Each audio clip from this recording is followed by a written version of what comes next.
Hello students. आज के इस वीडियो में हम लोग गोलीय दर्पण से संबंधित विभिन्न पद को जानेंगे।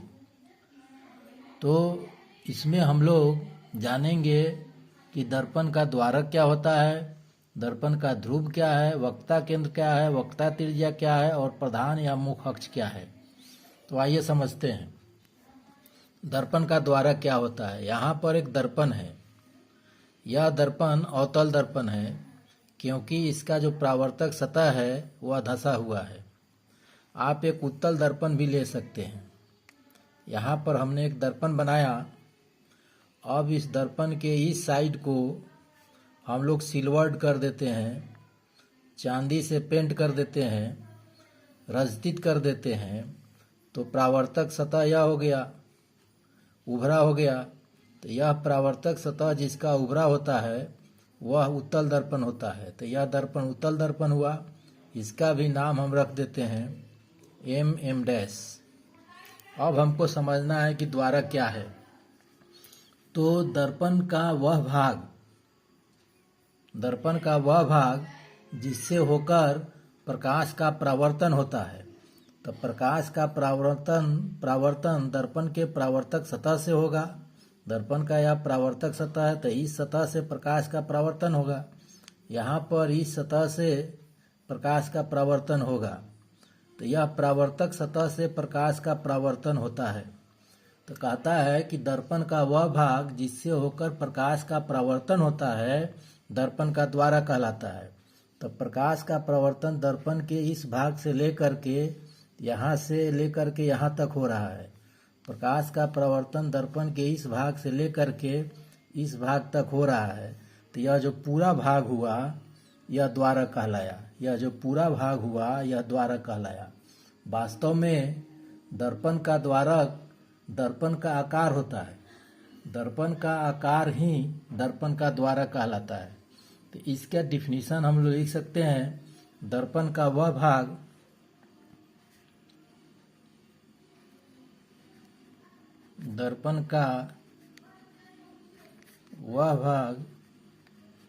जिससे होकर प्रकाश का परावर्तन होता है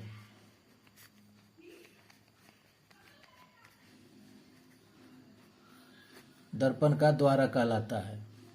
वास्तव में दर्पण का आकार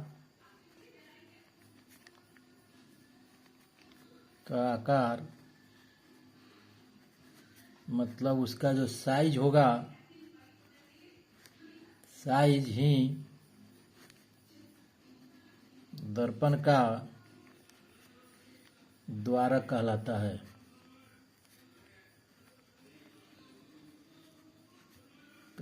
है।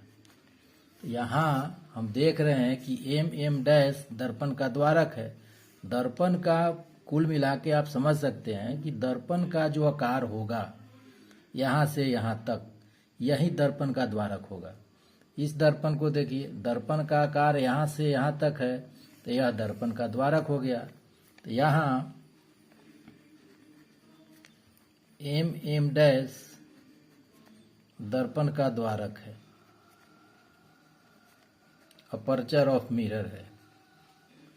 इस तरह अपर्चर कहने का मतलब हुआ कि दर्पण के जिस भाग से प्रकाश का परावर्तन होगा तो यहाँ से लेकर के यहाँ तक इस भाग से प्रकाश का परावर्तन हो रहा है तो यहाँ से लेकर के यहाँ तक का भाग दर्पण का द्वारक कहलाएगा। यहाँ से लेकर के यहाँ तक प्रकाश का परावर्तन हो रहा है तो यहाँ से लेकर के यहाँ तक का भाग दर्पण का द्वारक कहलाएगा। मतलब दर्पण का जो आकार होगा वही दर्पण का द्वारक होगा। अब आगे देखिए दूसरा ध्रुव, पोल ऑफ ए मिरर। पोल क्या है? यहाँ पर हम एक दर्पण बना रहे हैं। देखिए, इसके इस साइड को सिल्वर कर दिए, यह अवतल दर्पण हो गया। यहाँ पर इस साइड को अगर हम सिल्वर करते हैं तो यह उत्तल दर्पण हो गया, यह कन्वेक्स हो गया, उत्तल हो गया, और यह जो है कनकेव हो गया, कनकेव हो गया, यह अवतल हो गया, अवतल, और यह उत्तल। अब देखिए गोलीय दर्पण या गोलीय दर्पण है, तो गोलीय दर्पण का, अब ये गोलीय दर्पण है, देख लीजिए गोलीय दर्पण है मतलब किसी खोखला गोला का यह भाग है। तो गोलीय दर्पण का जो मध्य बिंदु होता है, इस दर्पण का जो बीच का बिंदु होगा, मध्य बिंदु होगा, वही इसका ध्रुव कहलाएगा। यहाँ देखिए यह भी गोलीय दर्पण है। तो गोलीय दर्पण किसी गोला का भाग होता है, तो दर्पण का जो मध्य बिंदु है वही दर्पण का ध्रुव कहलाता है। गोलीय दर्पण के मध्य बिंदु को दर्पण का ध्रुव कहते हैं। तो इसको हम लोग लिख सकते हैं, दर्पण के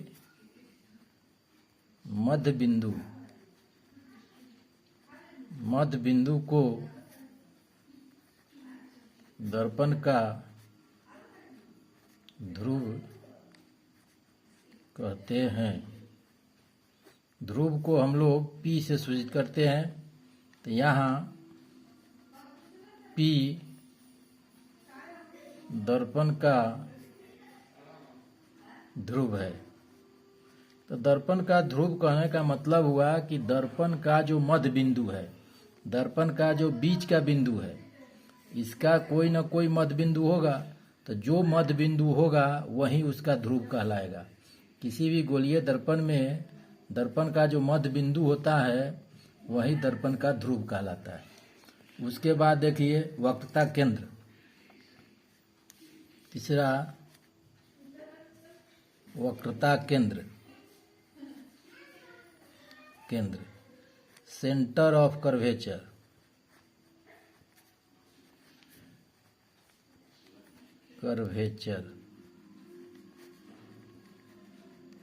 अब देखिए एक दर्पण बनाइए,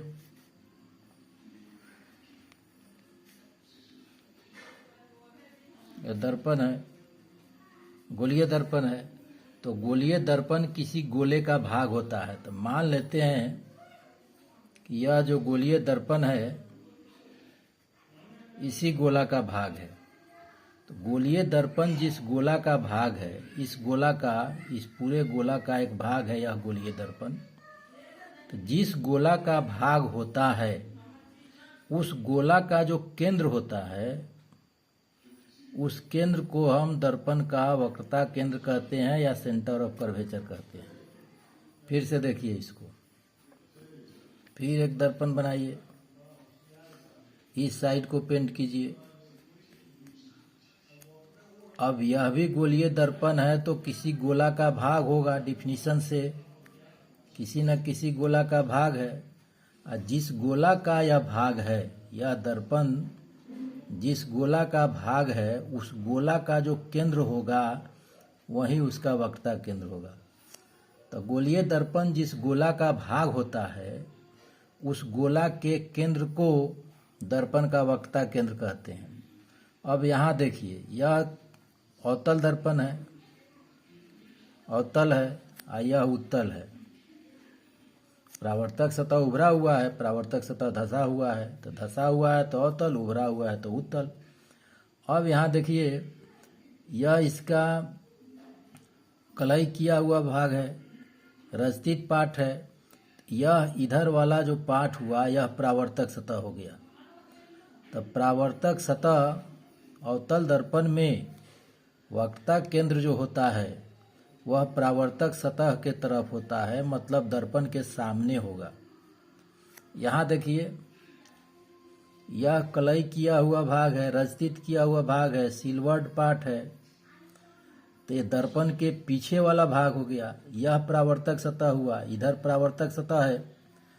तो यहाँ पर देख रहे हैं कि उत्तल दर्पण में वक्रता केंद्र जो होता है वह दर्पण के पीछे होता है, इसको ध्यान देना है। तो वक्ता केंद्र किसे कहेंगे? दर्पण जिस गोले का भाग होता है उस गोले के केंद्र को उसका वक्ता केंद्र कहेंगे। तो वक्ता केंद्र का परिभाषा हम लिख सकते हैं, दर्पण जिस गोले का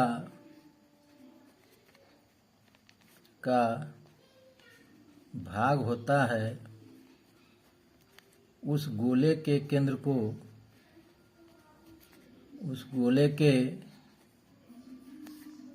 को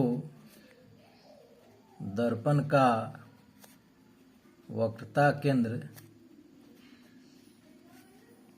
कहते हैं।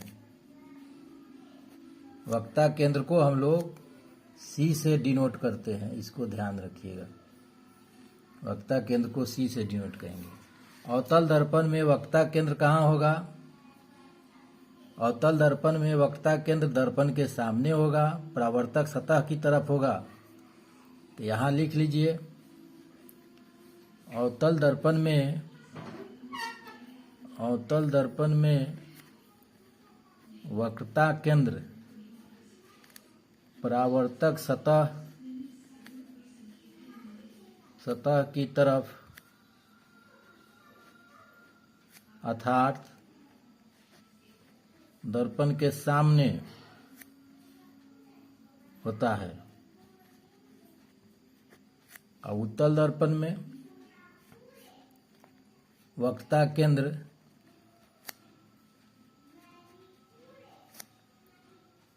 दर्पण के पीछे होता है।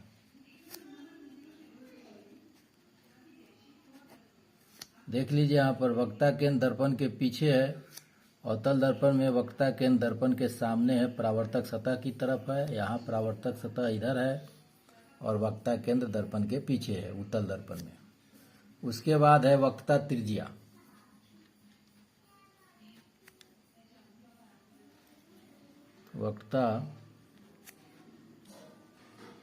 वक्ता त्रिज्या,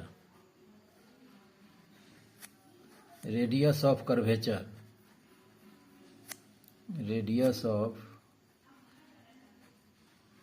कर्वेचर, इसको हम लोग R से डिनोट करते हैं। आप जानते हैं कि दर्पण किसी गोले का भाग होता है।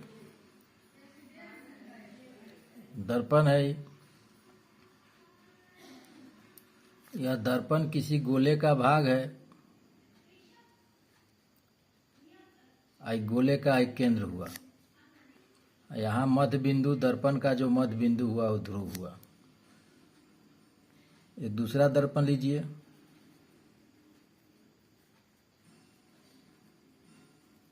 ये भी दर्पण किसी गोले का भाग है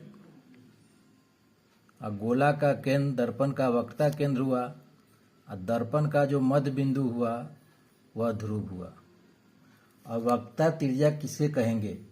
दर्पण जिस गोले का भाग होता है उस गोले की त्रिज्या को वक्ता त्रिज्या कहते हैं। तो एक गोले का त्रिज्या केंद्र से परिधि की दूरी, यह त्रिज्या हो गया, वक्ता त्रिज्या हो गया। यहाँ से लेके यहाँ तक वक्ता त्रिज्या हो गया, यह वक्ता केंद्र है। तो वक्ता केंद्र और ध्रुव के बीच जो दूरी है, यह जो दूरी है यह भी वक्ता त्रिज्या हो गया। यहाँ केंद्र है, वक्ता केंद्र है, यह ध्रुव है, इसके बीच की जो दूरी है यही वक्ता त्रिज्या हो गया। तो दर्पण जिस गोले का भाग होता है उस गोले की त्रिज्या को दर्पण का वक्ता त्रिज्या कहते हैं। तो इसको लिख लीजिए, दर्पण जिस गोले का भाग होता है उस गोले की त्रिज्या को वक्रता त्रिज्या या रेडियस ऑफ कर्वेचर कहते हैं। तो यहाँ जो केंद्र और ध्रुव के बीच की जो दूरी है यह दूरी वक्ता त्रिज्या कहलाएगी। वक्ता केंद्र और ध्रुव के बीच की दूरी, दर्पण में वक्ता केंद्र और ध्रुव के बीच की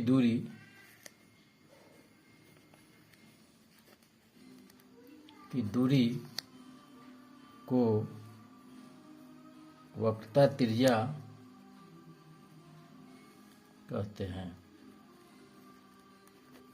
उसके बाद देखिए प्रधान अक्ष या मुख्य अक्ष।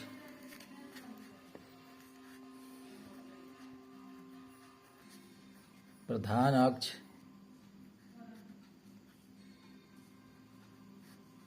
या मुख्य अक्ष, इसको कहते हैं प्रिंसिपल एक्सिस।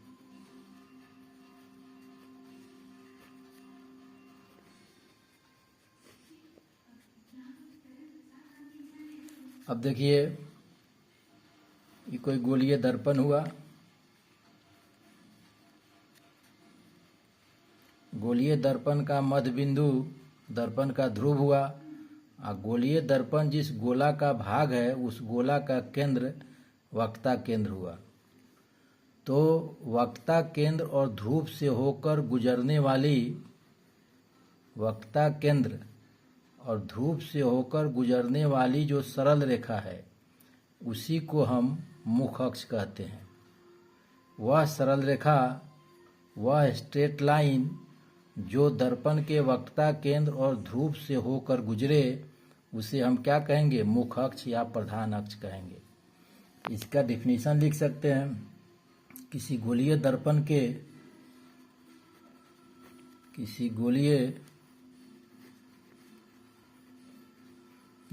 के वक्रता केंद्र और ध्रुव से होकर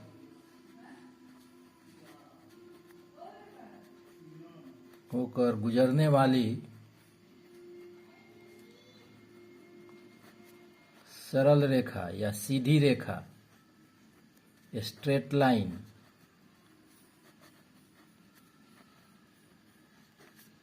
सरल रेखा को प्रधान अक्ष कहते हैं। प्रधान अक्ष या मुख्य अक्ष कहते हैं। तो आज के वीडियो में इतना ही। फिर मिलेंगे अगले वीडियो में। तब तक के लिए धन्यवाद।